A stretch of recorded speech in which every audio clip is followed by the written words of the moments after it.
యాదాద్రి భువనగిరి జిల్లా చౌటుప్పల్లో ఈదురుగాలతో కూడినటువంటి వర్షం కురిసింది. ఉరుములు మెరుపులతో భారీ వర్షం పడింది. అక్కడ ఈ వర్షానికి వ్యవసాయ మార్కెట్లో కొనుగోలు కోసం ఉంచినటువంటి ధాన్యం మొత్తం తడిసిపోయింది.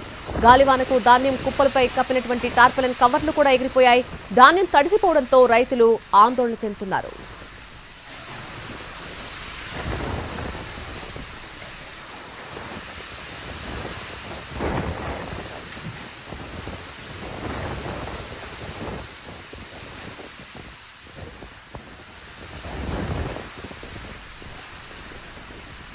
యాదాద్రి భువనగిరి జిల్లా చౌటుప్పల్లో ఈదురుగాలతో కూడినటువంటి వర్షం కురిసింది. ఉరుములు మెరుపులతో భారీ వర్షం పడింది.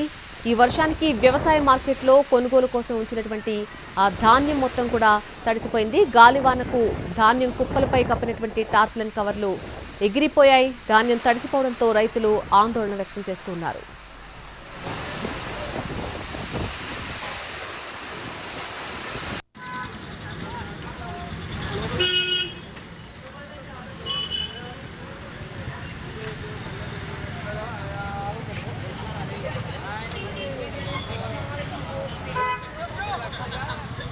ఇక నల్గొండలోనూ గాలివాన బీభత్స సృష్టించింది. గాలి దుమారానికి పలు ప్రాంతాల్లో చెట్లన్నీ కూలిపోయాయి. చెట్లు కూలిపోయి రోడ్లపై పడడంతో వాహనదారులు ఇబ్బందులు పడ్డారు. మరొకవైపు పానగల్ ఫ్లైఓవర్ సమీపంలోని ఒక కన్వెన్షన్ హాల్ అద్దాలు కూడా ధ్వంసమయ్యాయి.